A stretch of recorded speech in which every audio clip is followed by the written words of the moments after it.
Hello and welcome to my channel. What we have here today is another BPS Knives sent by Toby.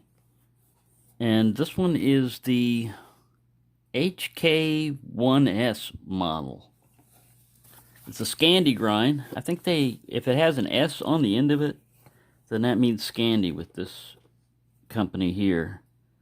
It has a slight recurve to it, jimping in the top, and it's made out of 1066 steel. So let's talk about that for a little bit, because I knew about 1095 and I knew there were different grades of steel, but I had to basically re-educate myself on steel grades.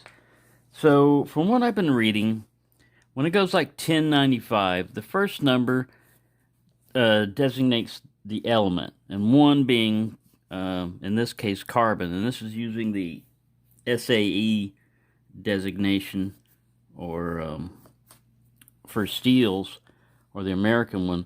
But so the first number is the element, which is carbon. The second number is something I don't really know it. It's top grade element, which is 0. I mean, it doesn't have any in there. And then the last two numbers are the percentage of carbon in the steel. So 1066 has 0.66% carbon in the steel, and 1095 has 0.95. And usually the higher the carbon content in the steel, the tougher and harder it can be. If you start getting down below like 0.4, like 1040 steel and stuff, that stuff really can't be hardened that well, and it's not usually useful. I also saw another chart where it lists the different ranges of steels, and I'll put, stuff up in the corner when I edit the video. But basically, it's a pretty good steel. Now, of course, carbon means, you're going to have to keep it oiled and stuff like that if you don't want it to rust, and or let it develop a patina. You're still going to have to keep, some kind of protection on it. But a patina is basically just an oxidization. I can't even say that word. It basically rust. It's just a light form of rust that doesn't penetrate. Main rust just can't get all the way through it. Rust is a really strange, weird thing, man. I worked in, like I said, in Ratco, where we bent pipes and stuff for used in your cars and semi trucks and stuff like that, and their air conditioning and all that.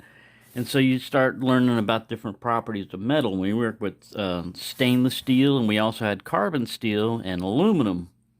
And when you go to bend metal, that's when you find out about heat treatment and all that other stuff. But getting back to this blade, I really like this company, man. It comes with a very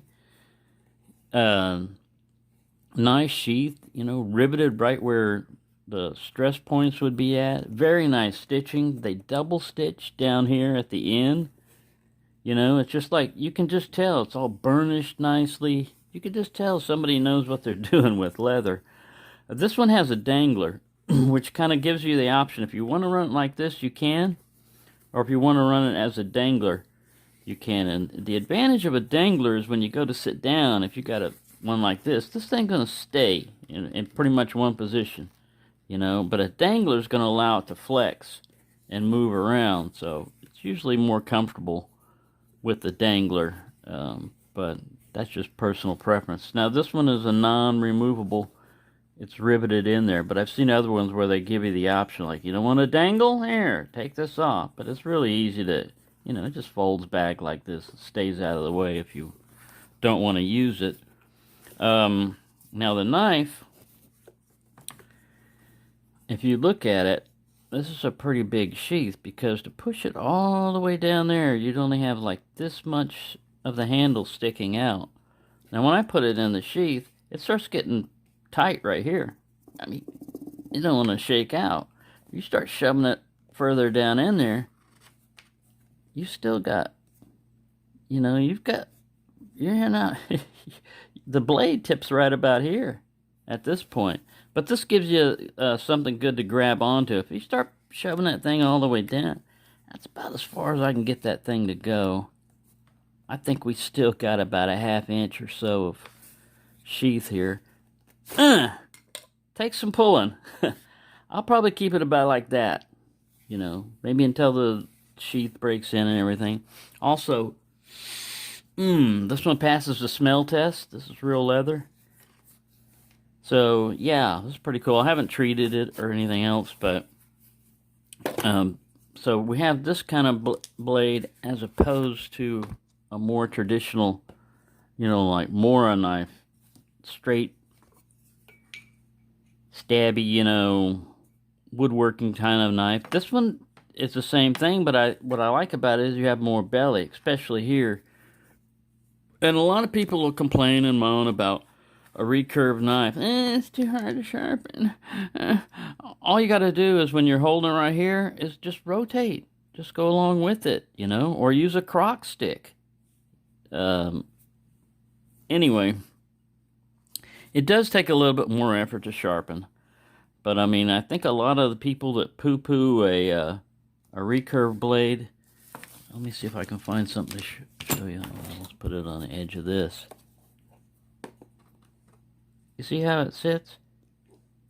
So when you're cutting, it's going to automatically start putting the belly, you know, as your point of contact on there, which helps out a lot. Now, if you have a knife like this and you're doing skinning, well, you've got all that flat blade, but if you want to, you know, do any point and curving cut, you're going to have to turn your hand up.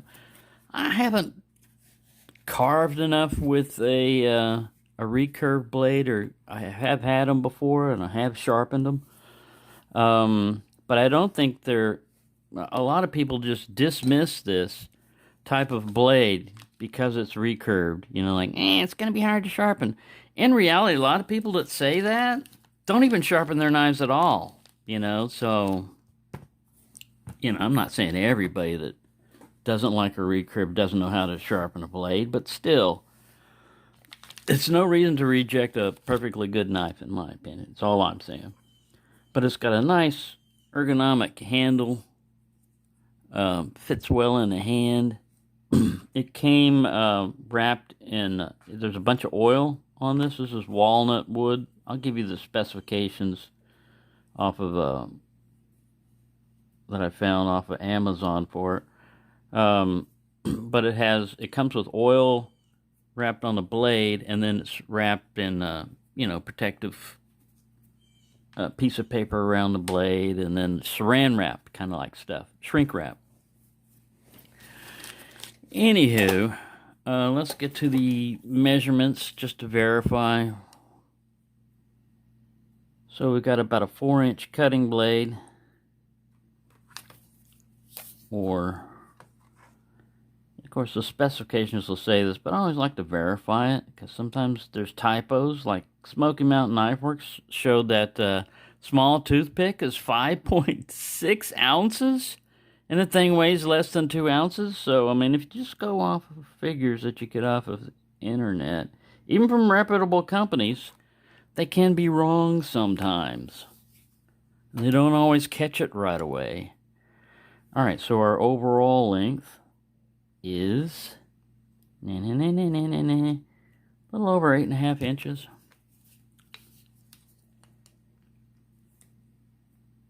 Or 22 centimeters.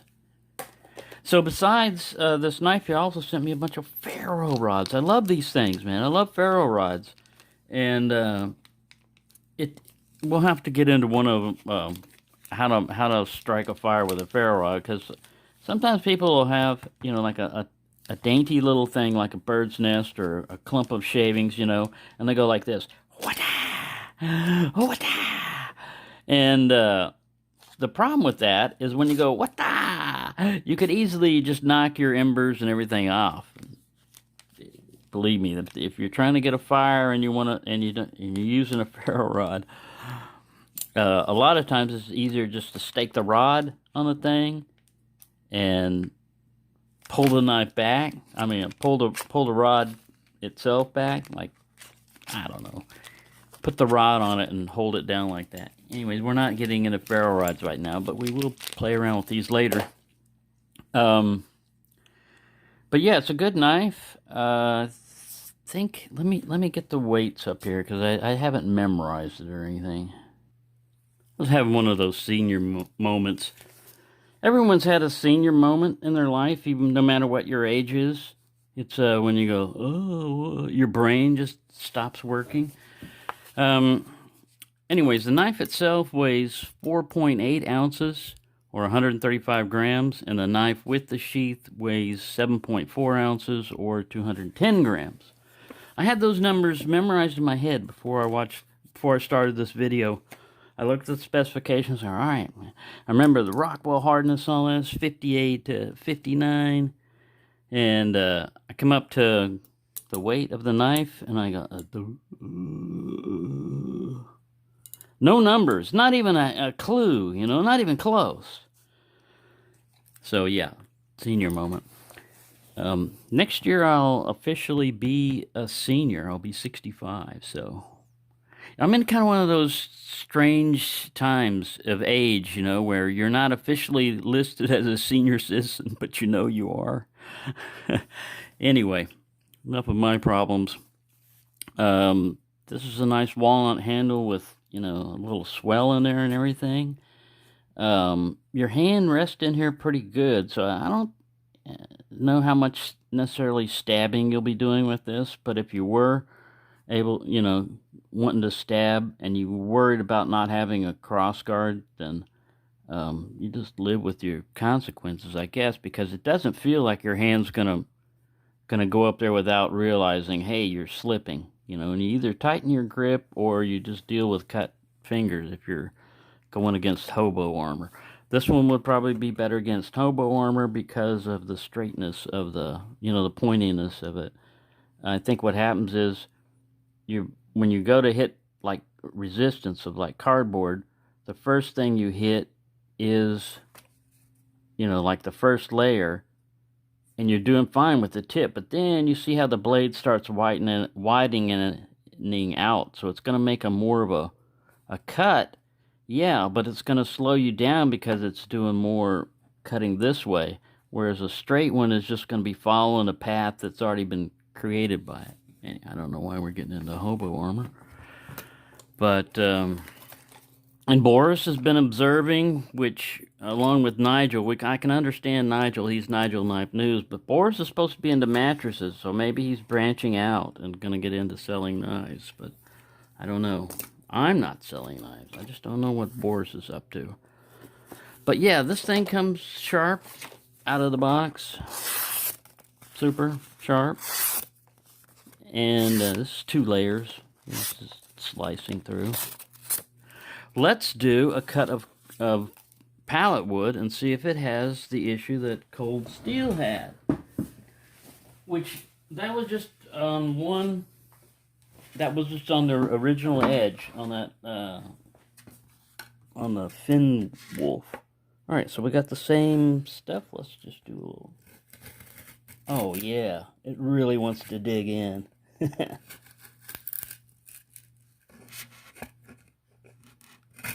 little feathering.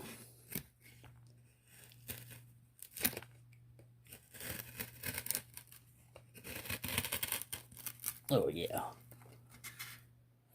Alright, that was some deep curls there. Let me go put this up. Stop the earthquake. Stop it! Earthquake! Alright, so let's look at the edge. Let's zoom in. I'm going to look at it through the camera before I look at it with my eyeball. I do not see any edge rolling. I was using pretty much this part. Nope. A little bit shininess there, but it's shiny throughout the blade. Let's cut paper again. Let's zoom back out. Let's see if it affects its paper cutting ability.